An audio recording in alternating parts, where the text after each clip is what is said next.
بسم اللہ الرحمن الرحیم۔ السلام علیکم۔ ماہ رمضان امت مسلمہ کے لیے اللہ تعالیٰ کا خصوصی انعام ہے۔ یہ مہینہ نزول قرآن کا مہینہ ہے۔ اس ماہ مبارک میں پروردگار کی خاص رحمتوں اور برکتوں کا نزول، فراغی رزق، ایک دوسرے کی خیر خواہی اور جنت میں داخل ہونے کے لیے اور جہنم سے نجات حاصل کرنے کے لیے کی جانے والی کاوشوں کا مہینہ ہے۔ آخری کتاب و شریعت کے نزول کے ساتھ ہی آن حضور صلی اللہ علیہ وآلہ وسلم کو نبوت کی بشارت دی گئی۔ امت مسلمہ پر نازل ہونے والے اس انعام و اکرام کی خوشی اور شکرانے کے طور پر مسلمانوں پر ایک ماہ کے روزے رکھ کر اضافی عبادت کا تحفہ ملا، اور پروردگار نے ارشاد فرمایا: اے ایمان والو، تم پر اسی طرح روزے فرض کیے گئے ہیں جیسے تم سے پہلے لوگوں پر فرض کیے گئے تھے، تاکہ تم پرہیزگار بن جاؤ۔ اس آیت کریمہ سے وضاحت ہو رہی ہے کہ مسلمانوں سے پہلے بھی دیگر امتوں پر روزے فرض قرار دیے گئے تھے تاکہ وہ تقویٰ کے اعلیٰ درجات پر فائز ہو سکیں۔ رمضان المبارک کی اہمیت رسالت مآب صلی اللہ علیہ وآلہ وسلم کی اس حدیث مبارکہ سے بہت واضح ہو رہی ہے کہ جس میں آپ صلی اللہ علیہ وآلہ وسلم نے فرمایا کہ اگر معلوم ہو جائے کہ رمضان کی کیا اہمیت ہے تو امت تمنا کرے سارا سال ہی روزے ہوں۔ رمضان المبارک کا یہ مقدس مہینہ ساری دنیا کے لیے، مسلمانوں کے لیے ذکر و فکر، تسبیح و تحلیل، کثیر و تلاوت و نوافل اور صدقہ و خیرات کا باعث بنتا ہے۔ اس مہینے کو پا کر دنیا کا ہر مسلمان اپنے اپنے ایمان اور تقویٰ کے مطابق حصہ لے کر اپنے جسم و روح کے لیے تقویت کا سامان فراہم کرتا ہے۔ اسی طرح حضور اکرم صلی اللہ علیہ وآلہ وسلم کی یہ حدیث مبارکہ کہ روزہ گناہوں سے بچنے کے لیے ڈھال ہے۔ اس حدیث سے صاف واضح ہو رہا ہے کہ روزہ دار صرف اپنے آپ کو کھانے پینے سے ہی نہیں روکتا، بلکہ روزہ دار کو فحش گوئی، بیہودی اعمال، لڑائی جھگڑا اور گالی گلوچ سے پرہیز کرنے سے اجتناب کرنے کا بھی حکم دیتا ہے کہ اگر اس طرح کا کوئی معاملہ روزہ دار کو پیش آ جائے تو وہ مد مقابل کو صرف اتنا ہی کہہ دے کہ میں روزے سے ہوں، اور وہ ایک بہت بڑی معاشرتی برائی سے بچ سکے گا، کیونکہ ایک طرف اگر نیک اعمال کرنا باعث اجر و ثواب ہے تو دوسری طرف برائیوں سے اپنے آپ کو بچانا بھی انتہائی اہم ہے۔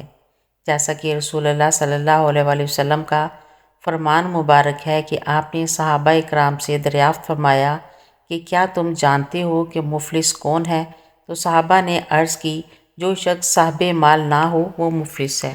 آپ صلی اللہ علیہ وآلہ وسلم نے فرمایا کہ میری امت کا مفلس وہ ہے کہ جو قیامت کے دن نماز، روزہ اور زکوٰۃ جیسے اعمال اپنے ساتھ لے کر آئے گا، لیکن اگر اس کے ساتھ اس نے کسی کو گالی دی ہوگی، کسی پر کوئی تہمت لگائی ہوگی، کسی کا ناحق مال کھایا ہوگا یا کسی کو ناحق قتل کیا ہوگا تو اس کی نیکیاں مظلوموں میں تقسیم کر دی جائیں گی، اور اگر اس کی تمام نیکیاں ختم ہو جائیں گی تو اس مظلوم کے گناہ اس کے نامہ اعمال میں ڈال دیے جائیں گے۔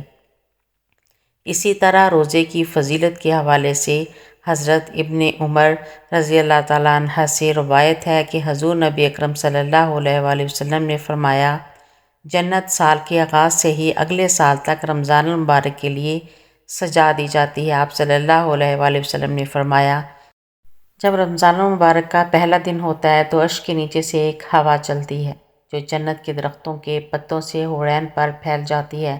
بس وہ حورین یہ دعا مانگتی ہیں: اے اللہ، ہمارے لیے اپنے بندوں میں ایسے شوہر بنا دے جن سے ہماری آنکھیں ٹھنڈی ہوں اور ہم سے ان کی آنکھیں ٹھنڈی ہوں۔ قرآن مجید میں اللہ تبارک و تعالیٰ نے روزے کا حکم دیتے ہوئے فرمایا کہ لعلکم تتقون، یعنی تم پر روزہ فرض کیا جاتا ہے شاید کہ تم متقی و پرہیزگار بن جاؤ۔ یہاں پر یہ نہیں فرمایا کہ اس سے تم یقیناً متقی و پرہیزگار بن جاؤ گے۔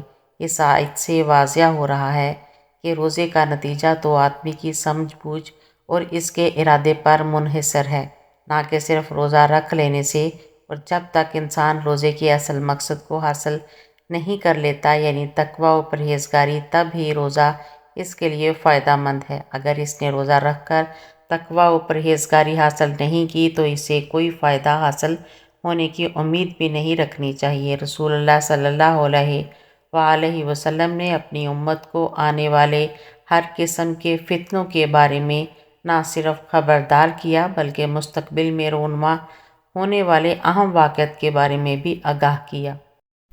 خاص کر ظہور امام مہدی اور خروج دجال سے متعلق واقعات کو تفصیلاً بیان کیا ہے، یہاں تک کہ حق و باطل کے ان دونوں اماموں کی ظہور و خروج سے ماقبل کے حالات کو قدر تفصیل سے بیان کیا اور کچھ نشانیاں خصوصی طور سے بیان کی تاکہ کسی ان پڑھ جاہل مسلمان کو بھی حق و باطل کی پہچان میں کسی قسم کا شک و شبہ نہ رہے۔ اسی طرح حضرت امام مہدی کے ظہور سے متعلق بیان کی گئی احادیث کے بارے میں اسلاف کا یہ طریقہ چل رہا ہے کہ وہ اس کے متعلق نشانیوں کو ہمیشہ اپنے سامنے رکھیں تاکہ حضرت امام مہدی کے ظہور کے وقت حق و باطل کے درمیان ہونے والے معرکے میں وہ حق کے ساتھ کھڑے ہوں اور باطل ان کو دھوکہ نہ دے سکے۔ حضرت امام مہدی کے ظہور سے قبل قریب ترین نشانیوں میں سے ایک نشانی رمضان المبارک میں ایک زوردار آواز سنائی دینا ہے، چاہے وہ چیخ کی صورت میں ہو یا دھماکے کی صورت میں۔ نصف رمضان کی رات یعنی 15ویں شب کو ہوگا اور وہ جمعہ کی شب ہو۔ اسی طرح اس رمضان میں سورج گرہن کا ہونا، آسمان پر ستون کی مانند کسی چیز کا روشن ہونا اور سب سے بڑھ کر اس رمضان میں ملک شام میں صفیانی کی جانب سے مسلمانوں کا قتل عام کرنا وغیرہ۔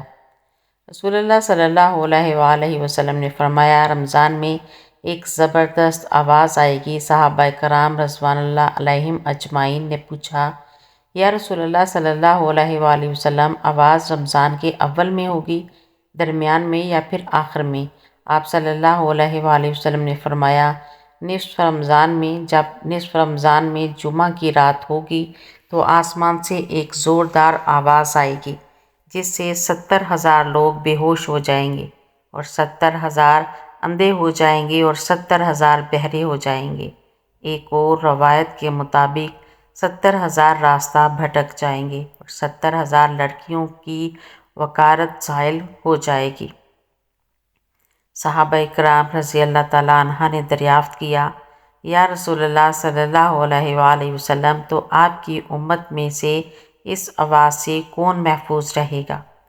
رسول اللہ صلی اللہ علیہ وآلہ وسلم نے فرمایا، جو اس وقت اپنے گھروں میں رہے اور سجدوں میں گر کر پناہ مانگے اور زور زور سے تکبیریں کہے۔ پھر اس کے بعد ایک اور آواز آئے گی۔ پہلی آواز حضرت جبرائیل علیہ السلام کی ہوگی اور دوسری آواز شیطان کی ہوگی۔ پھر فرمایا کہ واقعات کی ترتیب یہ ہوگی کہ آواز رمضان میں ہوگی، دراصل جنگ کی گنگرج یا شور شرابہ ہوگا جو کہ شوال کے مہینے میں ہوگی، اور ذی القعدہ کے قبائل عرب بغاوت کرے گی اور ذی الحجہ میں حاجیوں کو لوٹا جائے گا۔ رہا محرم کا مہینہ، محرم کا ابتدائی حصہ میری امت کے لیے آزمائش ہے، اس کا آخری حصہ میری امت کے لیے نجات ہے۔ اس دن وہ سواری بما کجاوے کی جس پر سوار ہو کر مسلمان نجات پائے گا، اس کے لیے 1,00,000 سے زیادہ قیمت والے اس مکان سے بہتر ہوگی جہاں کھیل و تفریح کا سامان ہوگا۔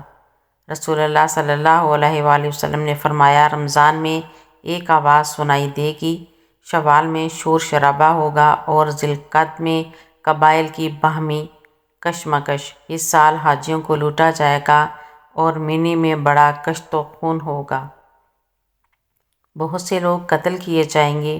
وہاں اس وقت خون ریزی ہوگی جبکہ وہ جمرہ عقبہ میں ہوں گے، اور محرم میں ایک ندا دینے والا آسمان سے ندا دے گا کہ جان لو یہ مہدی اللہ کا خلیفہ ہے، اس کی سنو اور اطاعت کرو۔ حضرت عبداللہ ابن مسعود رضی اللہ تعالیٰ عنہ سے روایت ہے کہ رسول اللہ صلی اللہ علیہ وآلہ وسلم نے فرمایا، رمضان میں چیخ سنائی دے گی تو شوال میں شور شرابہ ہوگا اور ذی القعدہ میں قبائل کی بغاوت ہو، اور ذو الحجہ میں خون، اور محرم کا مہینہ تو کیا ہی مہینہ۔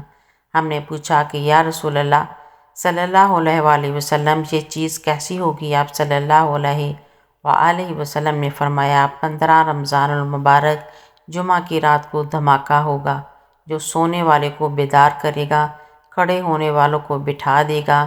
شریف زادیاں اپنی خلوت گاہوں سے جمعہ کی رات کو نکل آئیں گی۔ اس سال زلزلے کثرت سے آئیں گے جب تم جمعہ کے دن فجر کی نماز پڑھ لو تو اپنے اپنے گھر میں داخل ہو کر دروازے اور کھڑکیاں بند کر لینا اور اپنی چادریں اوڑھ لینا، اپنے کان بند کر لینا، اور جب تمہیں چیخ کا احساس ہو تو اللہ کے سامنے سجدہ ریز ہو جانا اور یہ پڑھنا کہ پاک ہے وہ ذات جو نقائص سے پاک ہے۔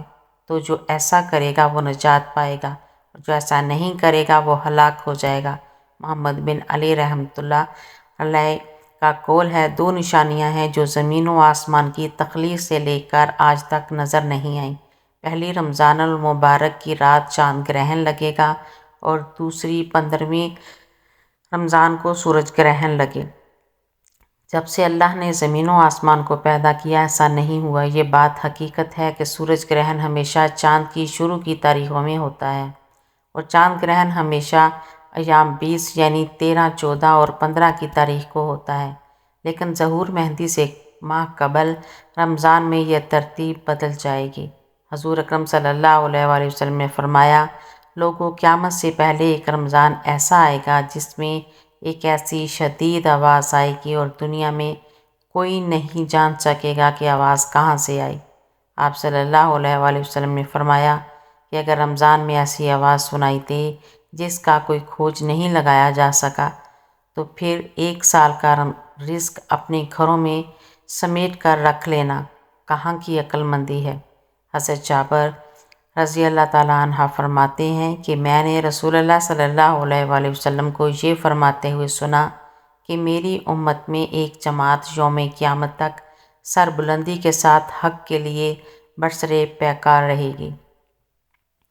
اس سے معلوم ہوتا ہے کہ مومنین کی ایک ایسی جماعت قیامت کے دن تک زندہ رہے گی، مگر مندرجہ ذیل احادیث طیبہ میں صراحت ہے کہ قیامت سے پہلے تمام مومنین کو موت آ جائے گی اور قیامت کے دن کوئی مومن زندہ نہ ہوگا۔ حضرت علی رضی اللہ تعالیٰ عنہ سے پوچھا گیا کہ وہ کون سا عمل ہے جسے موت کے وقت ملک الموت انسان کی تعظیم کرتے ہیں، اس کی روح سکون سے قبض کرتے ہیں؟ تو حضرت علی رضی اللہ تعالیٰ عنہ نے ارشاد فرمایا، اے شخص، وہ 3 عمل یہ ہیں جو انسان یہ 3 کام کرتا ہے تو فرشتہ موت اس کی تعظیم کرتا ہے، یوں وہ اپنے مالک حقیقی سے جا ملتا ہے۔ جب حضور صلی اللہ علیہ وآلہ وسلم کی وفات کا وقت قریب آیا تو آپ صلی اللہ علیہ وآلہ وسلم نے فرمایا، کیا میری امت کو موت کی تکلیف برداشت کرنی پڑے گی؟ تو فرشتے نے کہا، جی ہاں، کرنی پڑے گی۔ آپ صلی اللہ علیہ وآلہ وسلم کی آنکھ مبارک سے آنسو جاری ہو گئے تو اللہ تبارک و تعالیٰ نے فرمایا، اے محمد صلی اللہ علیہ وآلہ وسلم، آپ کی امت اگر ہر نماز کے بعد آیت الکرسی پڑھے گی تو موت کے وقت اس کا 1 پاؤں دنیا میں ہوگا اور دوسرا جنت میں ہوگا۔ حضرت سیدنا ابو امامہ رضی اللہ تعالیٰ عنہ فرماتے ہیں کہ رسول اللہ صلی اللہ علیہ وآلہ وسلم نے فرمایا، جو شخص ہر نماز کے بعد آیت الکرسی پڑھے تو اس کو جنت میں داخل ہونے سے موت کے سوا کوئی چیز نہیں روک سکتی۔ ام المومنین سیدہ عائشہ صدیقہ رضی اللہ تعالیٰ عنہ فرماتی ہیں کہ میں نے نبی کریم صلی اللہ علیہ وآلہ وسلم کو دیکھا کہ جب آپ صلی اللہ علیہ وآلہ وسلم سکرات الموت میں مبتلا تھے تو آپ علیہ الصلاۃ والسلام کے پاس پانی کا پیالہ رکھا تھا جس میں پانی تھا۔ آپ صلی اللہ علیہ وآلہ وسلم پیالے میں اپنا ہاتھ ڈبوتے اپنے چہرے مبارک پر پھیرتے اور یوں فرماتے، اے اللہ، موت کی سختی دور کرنے کے ساتھ میری مدد فرما۔ اللہ رب العزت ہمیں بھی موت کی سختی سے محفوظ فرمائے، آمین۔ میری ایسی مزید ویڈیو دیکھنے کے لیے میرے چینل کو سبسکرائب کریں، ویڈیو کو لائک اور شیئر کریں۔ اللہ حافظ۔